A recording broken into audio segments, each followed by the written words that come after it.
सभी विद्यार्थियों को नमस्कार। मैथमेटिक्स ऑनलाइन क्लासेस में एक बार फिर से आपका स्वागत है।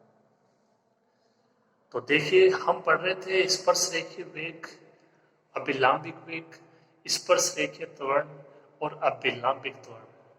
उनके व्यंजक अपन ने प्राप्त कर लिए थे और जब कण एक अनुवर्तीय पथ में गति करे उसके लिए भी अपन ने उन मानों को दर्शा दिया था।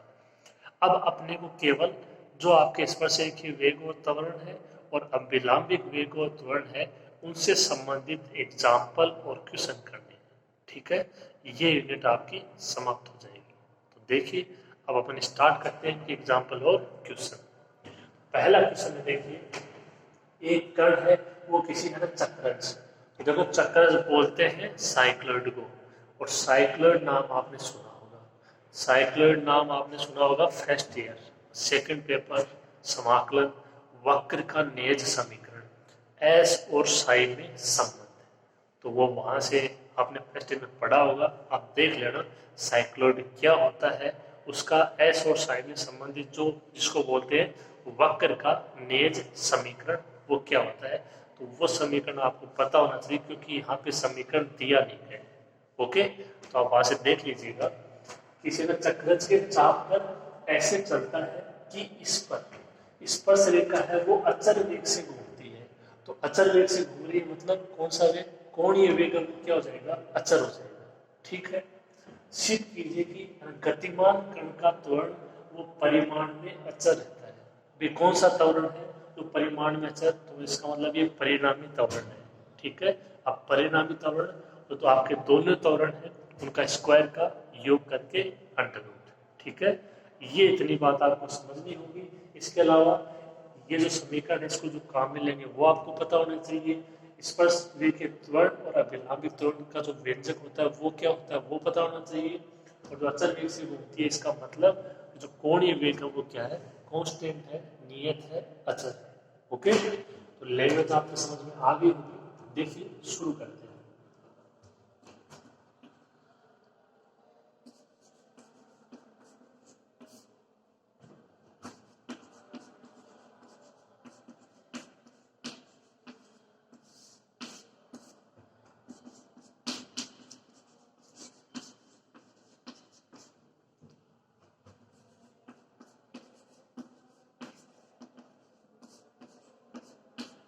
यह आपका साइक्लॉइड का समीकरण होता है एस और साइन से संबंधित, जिसको बोलते हैं नेज समीकरण।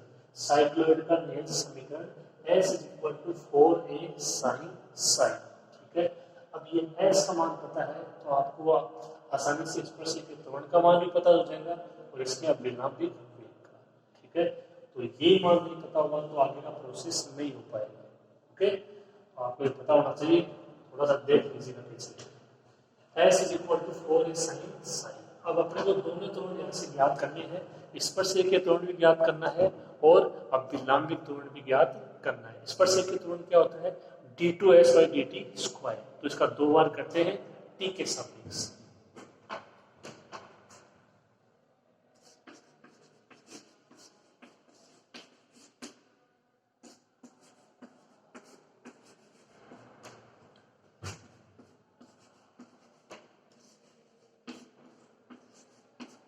ध्यान रहे टी के सापेक्ष कर रहे हैं तो ds by dt 4a constant, sin Sai का cos Sai, d Sai by dt। इनको आप वैसे समझ सकते हो जैसे कार्तीय निर्देशांक में xy होते हैं, ध्रुवीय निर्देशांक में r थीटा होते हैं। इसी प्रकार ये नेज समीकरण के निर्देशांक s और साई। तो इसके अलावा सारे पद क्या रहेंगे, कांस्टेंट रहेंगे। तो ds by dt का मान 4a cos साई फिर साई का d साई by dt। ठीक है, अब देखिए आगे। तो यहां से अपने को देखो, अगर इसका एक बार और समाकलन करोगे तो उससे पहले ही मान चाहिए डी से बाई डी टी। तो उसका और कुछ तोड़ निकालते हैं। देखिए ये क्या कह रहे हैं कि स्पर्श रेखा है वो इस चक्र पर अचल वेग से घूमती है।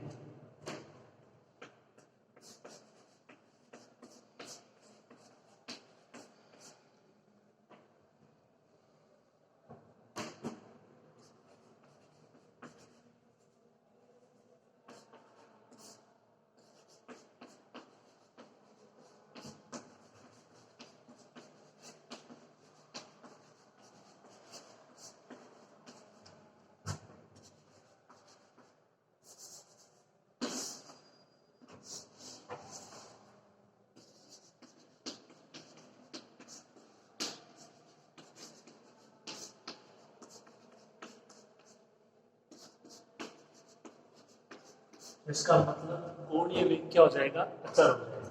अब कोणीय वेग होता क्या है, D theta by D T, लेकिन यहाँ पे ध्यान रहे तो थीटा है उसकी जगह कोण क्या है, साई है, तो ये परिवर्तन आपको करना होगा।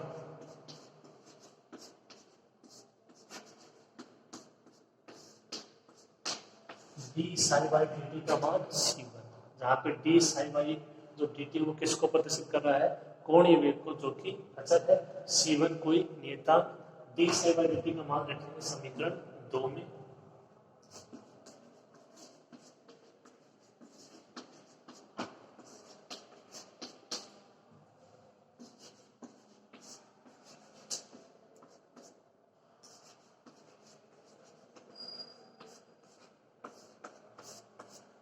मान कितना आ जाएगा, D S by D T is equal to 4a sorry cos psi है,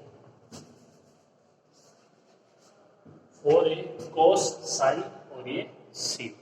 ठीक है, तो इनके मान पता होने चाहिए, फिर आगे से आगे स्टेप तो अपने आप देखो निकलते जाएंगे। ओके, शुरू करो आप।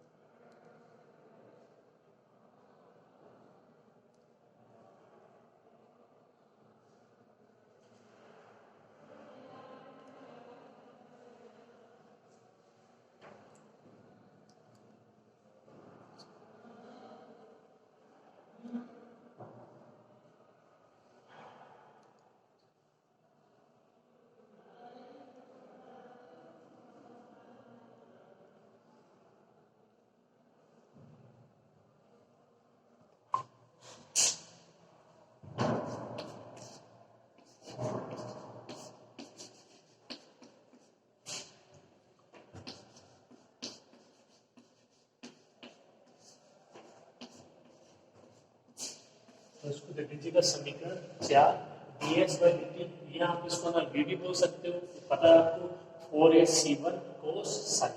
अब यहाँ से मान ज्ञात करेंगे d2s by D T square का, एक बार और अवकलन कर दीजिए इसका।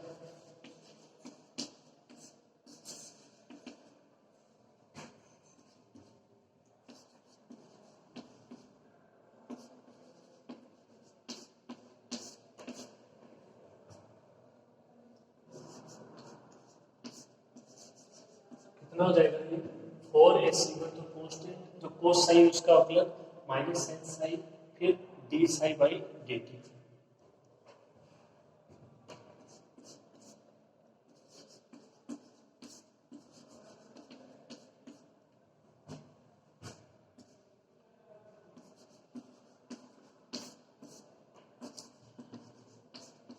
जो D psi by D T है उसका मान C1 समीकरण 3 से,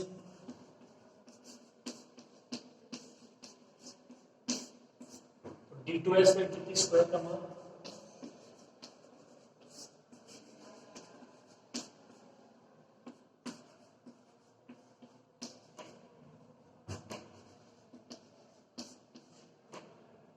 ये समीकरण 5, d2s by D T square is equal to minus 4ac1 square sine sine. तो स्पर्शिक के त्वरण आ गया। अब ज्ञात करते हैं अब विलंबिक त्वरण, वो क्या होता है, v स्क्वायर अपॉन रो, जहां पे रो क्या है, वक्रता त्रिज्या ds by D sine. Okay, देखिए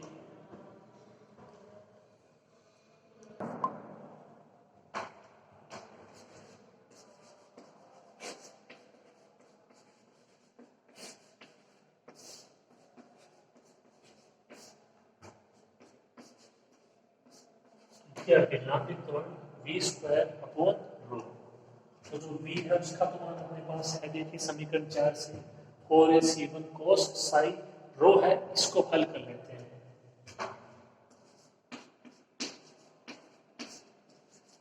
अब रो का मान पता होना चाहिए, ds by D Sai, s का अब की बार साई के सापेक्ष, तो एक बार फिर से समीकरण 1 से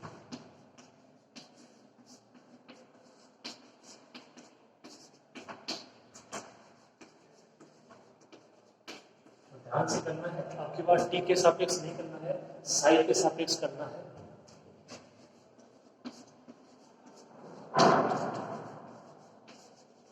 इसका केवल कितना होगा 4a cos साई, क्योंकि साई के सापेक्ष कर रहे हैं, टी के सापेक्ष में। अगर टी के सापेक्ष कर रहे होते तो D psi by D T आ जाता। ओके, ये D S by D psi या रो बोलते हैं, एक ही बात। तो अपना आ जाएगा विलंबित त्वरण।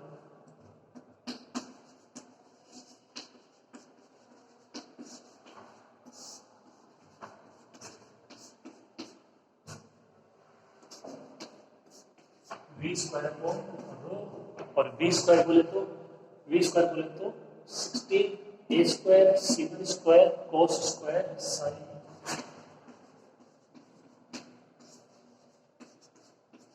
16 ए स्क्वायर सीवन स्क्वायर कोस स्क्वायर साइन, रो का मान 4a कोस साइन, एक पावर ए कैंसिल, ये ऊपर बचेगा 4a।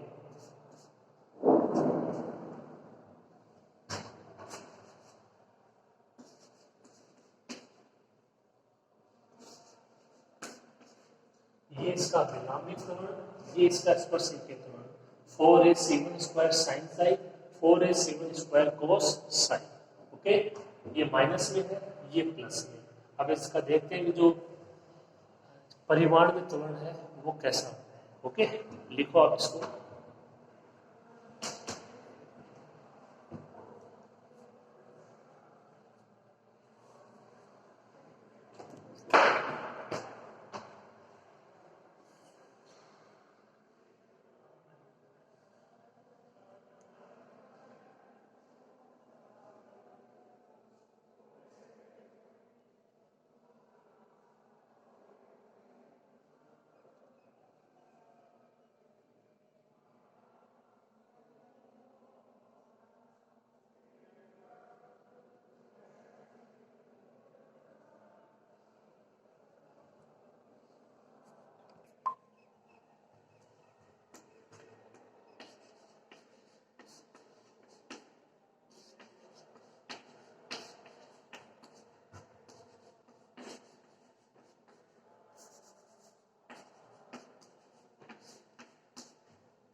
जो कण के त्वरण का परिमाण होगा वो क्या रहेगा, स्पर्शरेखीय वेग का होल स्क्वायर प्लस विलंबित वेग का होल स्क्वायर का अंडर रूट। ये आपको पहले बता चुके हैं वेग के लिए, यहाँ पे किसके लिए हो जाएगा, त्वरण के लिए हो जाएगा। ये दोनों का मान अप्लाई कर देते हैं।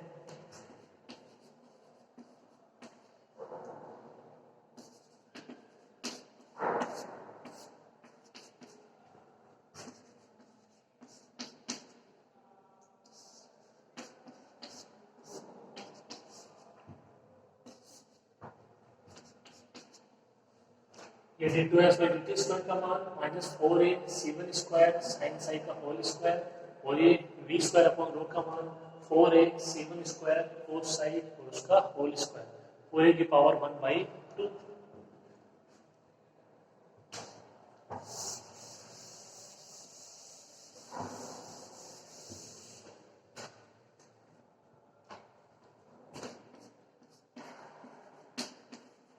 स्क्वायर कर दीजिए।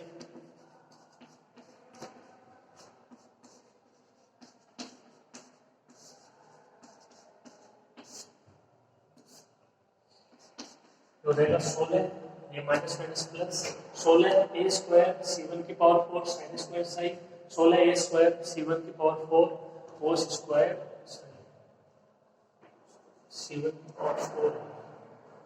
अब इसमें से जो कॉमन आ रहा वो ले लीजिए, 16 ए स्क्वायर c1 की पावर 4, क्या बचेगा sin square sine plus cos square sine, पूरे की पावर 1/2। इसका मान 1।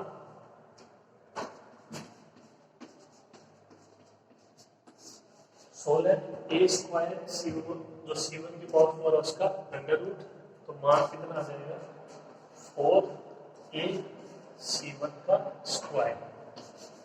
पूरा का पूरा मान कैसा है, अचर है।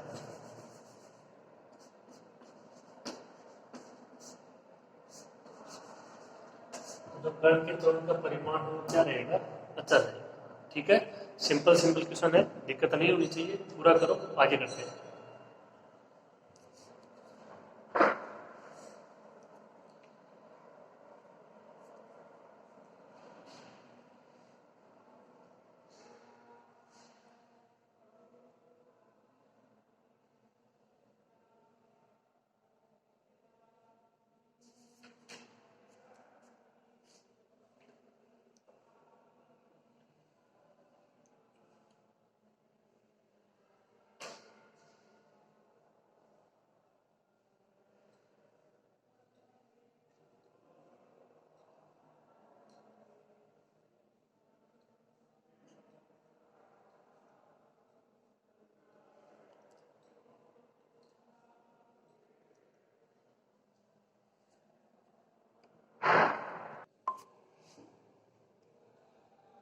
ये अपना नेक्स्ट क्वेश्चन है, जो आपका स्पर्श रेखीय वेग त्वरण, अभिलंबित वेग और त्वरण उस पर आधारित। ओके, देखिए इसकी लैंग्वेज समझने की कोशिश करते हैं। क्वेश्चन ज्यादा बड़ा नहीं है, बहुत आसान सा क्वेश्चन है। देखिए, कोई कण एक केटनरी S इज इक्वल टू सी टेंसाई में चलता है। ये केटनरी का समीकरण है, S इज इक्वल टू सी टेंसाई। ये भी आपको वही मिलेगा वक्र के नेज समीकरण में। अभी साइक्लोइड था, अब केटनरी है। केटनरी की जो आकृति है वो परवलय के जैसी होती है। ओके, लेकिन जो उसका शीर्ष होता है वो मूल बिंदु नहीं होता परवलय की तरह, ये आपने पढ़ा होगा। और किसी भी बिंदु पर इसके त्वरण की दिशा, मतलब एक प्रारंभिक बिंदु हो जाएगा, कोई बाद का बिंदु हो जाएगा, उसके जो त्वरण की दिशा है वो उस बिंदु पर खींची गई स्पर्श रेखा वह विलंब के साथ समान कोण बनाती है। तो ये जो लाइन है इसका अर्थ क्या है, देखिए ध्यान से समझिए। किसी भी बिंदु पर इसके त्वरण की दिशा, दिशा किसकी है, त्वरण की दिशा है।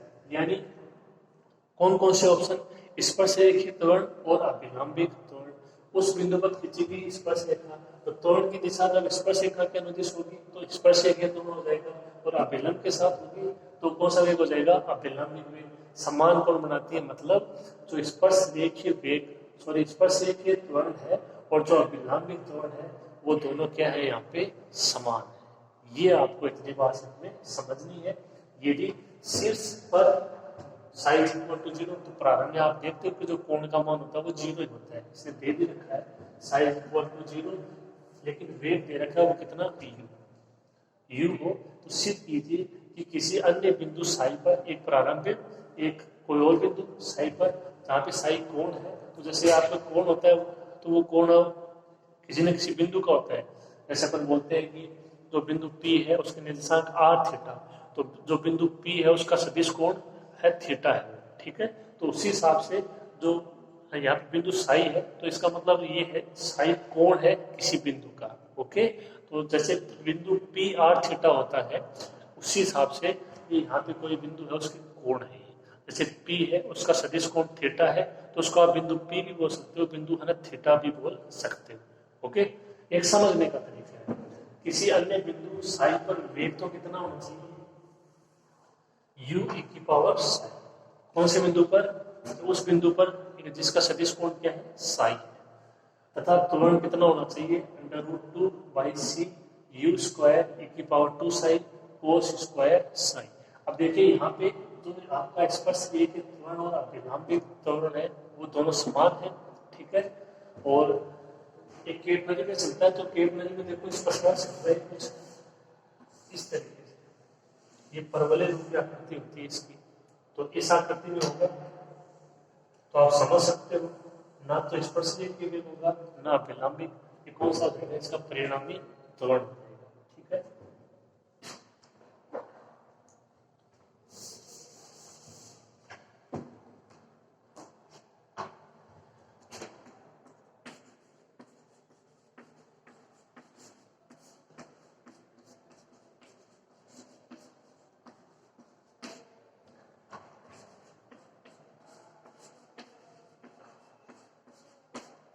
ये आपकी केट नली का समीकरण S is equal to C tan Sai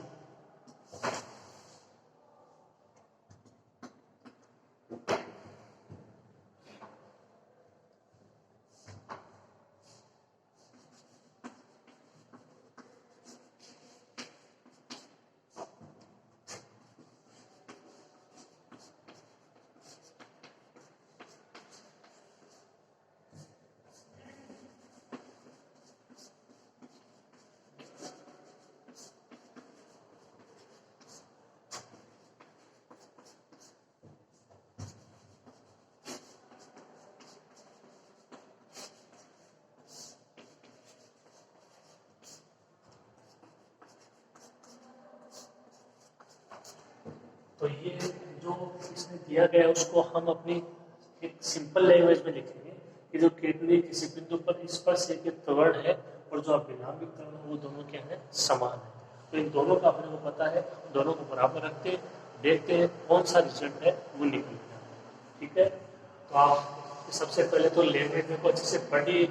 जो ये लाइन दी गई है कि केटली के किसी भी बिंदु पर खींची गई स्पर्श रेखा और विलंब के साथ जो समान कोण बना रही है वो कौन बना रहा है, इसके त्वरण की दिशा बना रही है। यानी स्पर्श रेखीय त्वरण और विलंबित त्वरण होंगे वो क्या होंगे, समान। ओके, और इसके अलावा केटली का समीकरण यहाँ पे दिया गया है S = शीट 10 साई। तो इसमें भी दिक्कत नहीं आएगी, आपको याद रखने की जरूरत नहीं होगी इसको। ओके, अब दो चीजें याद करनी है, तो अपने को वेग याद करना है और एक त्वरण याद करना है। लिखो आप।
तो अर्थात आप लिख सकते हो कि d2s/dt² और v² है वो दोनों क्या रहेंगे, इक्वल रहेंगे।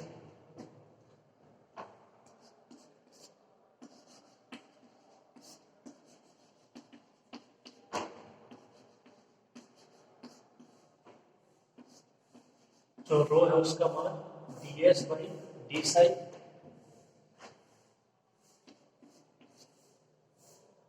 अब देखिए, सबसे पहले अगर आप ठीक से देखो तो यहाँ पे जितने भी चर है उनको आप तोड़ने की कोशिश करोगे, मतलब आपने वो समाकलन करना है और उसके लिए केवल दो चर होने चाहिए। लेकिन यहाँ पे देखो s भी है, t भी है, v भी है, साई भी है, यानी s और साई तो नहीं, साथ में v और t भी है। तो इसका आसानी से समाकलन नहीं हो पाएगा अनचर पृथक्करण विधि से। तो इसको चेंज करेंगे, लेकिन कैसे, जो आपका d2s/dt² है इसको अपन एक v के रूप में भी अप्लाई हो सकता है। होगा कैसे,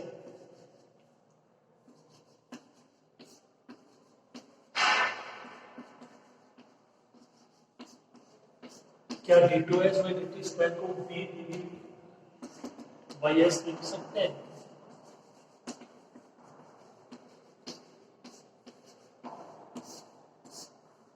जो d2s/dt² है उसको क्या v dv/ds अप्लाई कर सकते हैं। स्पर्श रेखीय जो आपका त्वरण था उसके तीन रूप थे जो आपको मैंने लिखे थे, ये d2s/dt², dv/dt और v dv/ds।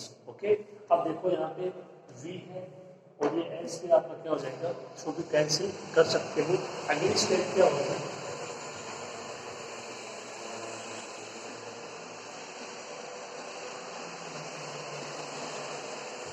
यहाँ से भी आंसर पट्टा दिया अप्लाई करोगे तो ये ds हट जाएगा, v dv = v² d sign, ये v² इधर आ जाएगा।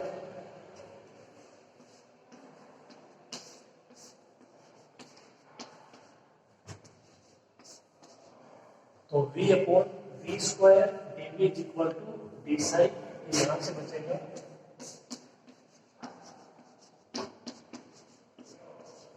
बचेगा 1/v dv = d साइन। समाकलन कर दीजिए,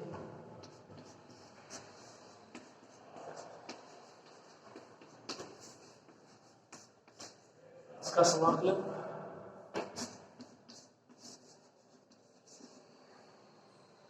log v हो जाएगा, जो d साइन है उसका समाकलन सही हो जाएगा और प्लस कोई पहुंच में c।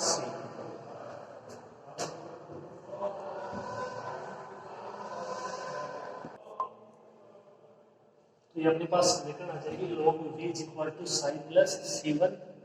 अब तक हमने शायद समीकरण एक दिया केवल, जो कि आपको कैलकुलेटर का समीकरण दिया गया था, s is equal to C tan psi, तो इसको दो दे दीजिए।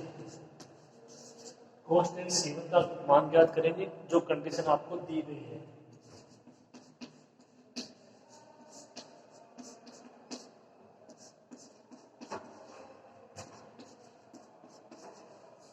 प्रारंभ में साई इज इक्वल टू 0 है, तो वेग का मान दे रखा है इसने u, यानी v का मान कितना हो जाएगा u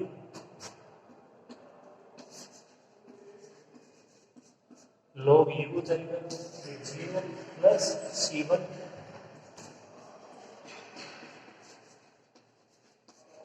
c1 का मान log u समीकरण 2 से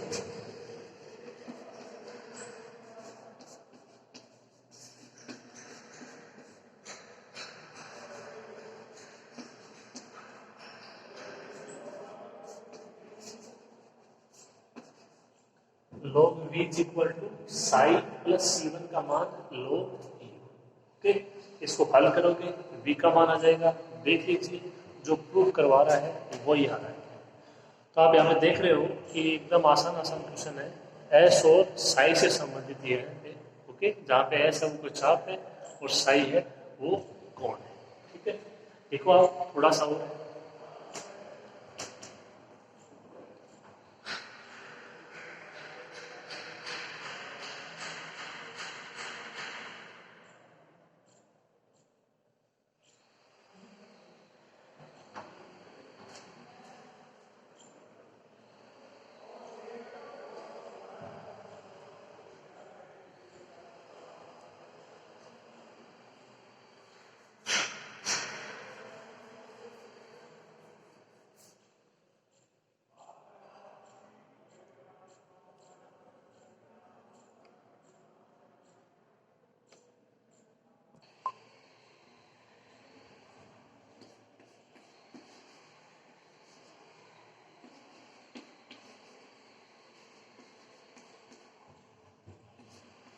इधर आएगा माइनस का log u, तो log v minus log u is equal to sine log m minus log m log m upon n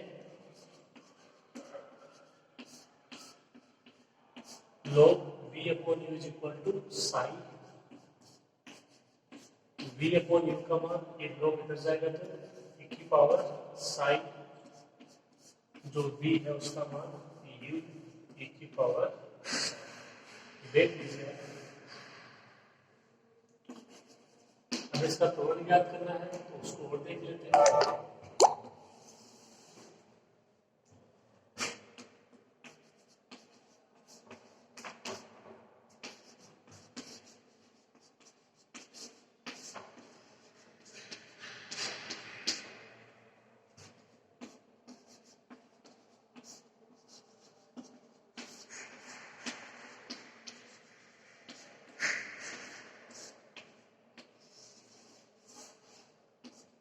ये इसका परिणामी त्वरण हो जाएगा। स्पर्शरेखीय त्वरण का होल स्क्वायर प्लस अभिलंबित त्वरण का होल स्क्वायर का अंडर रूट अभी अभी हमने लिखा है। अब जो अपने को दिया गया है वो ये दिया गया है कि इनका दोनों का मान क्या है, बराबर है। तो क्या ऐसा लिख सकते हैं,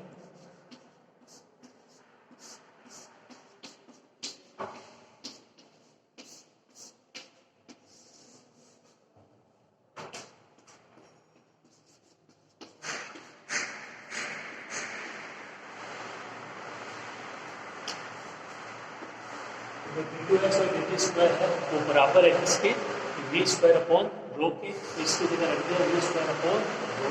इसको हल कर लेते हैं।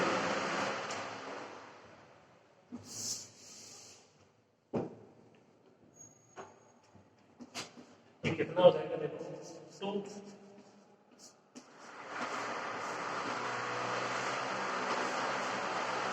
के अंडर रूट में कितना हो जाएगा, v स्क्वायर अपॉन रो का whole square plus v square upon rho का होल स्क्वायर, ये हो जाएगा 2v स्क्वायर अपॉन रो का होल स्क्वायर। अंडर रूट से बाहर आएगा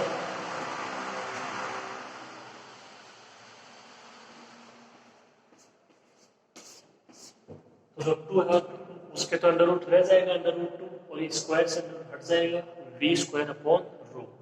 तो जो कण का परिणामी त्वरण है वो कितना आ जाएगा, √2 v² अपॉन रो। आंसर रो के पदों में नहीं है तो रो का बात जो आपका मान है वो ज्ञात कर देते हैं। ओके, लिखो आप इसको।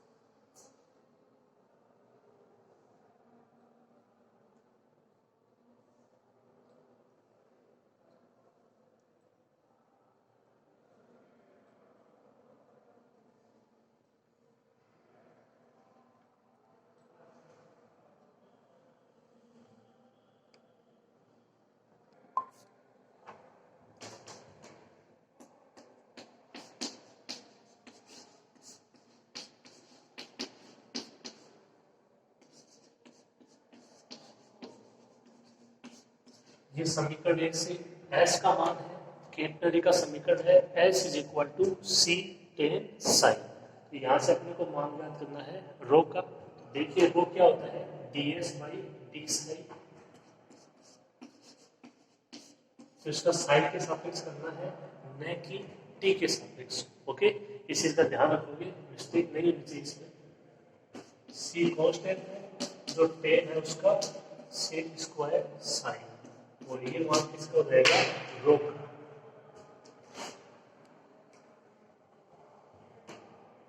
तो जो रो है उसका मान c sec² sin, जो v है उसका मान हमने अभी भी ज्ञात किया है, v का मान u e पावर psi, तो v² कितना हो जाएगा, u² e पावर 2 psi। तो रो और v² के मान रखेंगे तो क्या प्राप्त होगा, कण का परिणामी त्वरण।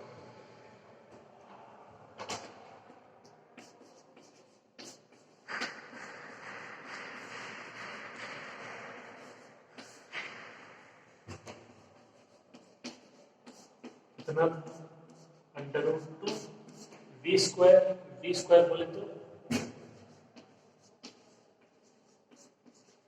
u² e power 2 psi, square तो कर लोगे ना इसका, तो e पावर psi है उसका स्क्वायर e पावर 2 psi होता है। ठीक है, तो बताइए होगा, जो रो है उसका मान c sec² psi।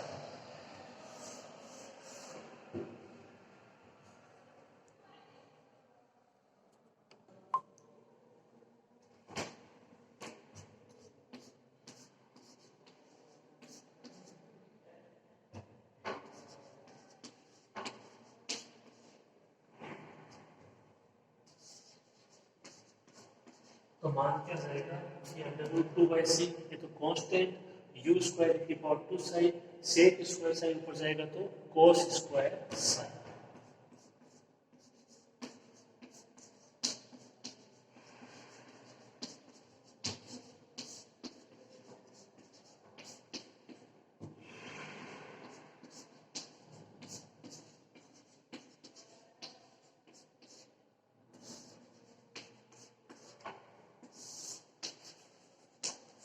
तो कण का परिणामी त्वरण वो क्या हो जाएगा, √2/c u² e power 2 psi cos² psi। अब देख लीजिए, यही आपसे प्रूफ करवाना है। तो आपने देखा यहाँ पे बहुत ही, देखिए आसान एकदम क्वेश्चन है। हो सके आप भी उतना इनको करने की कोशिश कीजिए, आप जितना करोगे उतना ही अच्छा रहेगा, आपके समझ में आने लगेगी। यहाँ पे जो क्वेश्चन है वो अधिकतर S और साई से रिलेटेड है, जिसको बोलते हैं वक्र का मेज समीकरण। ओके, तो आप भी करने की कोशिश कीजिएगा। अभी तो इतना ही हो पाएगा, मिलते हैं नेक्स्ट क्लास में, धन्यवाद।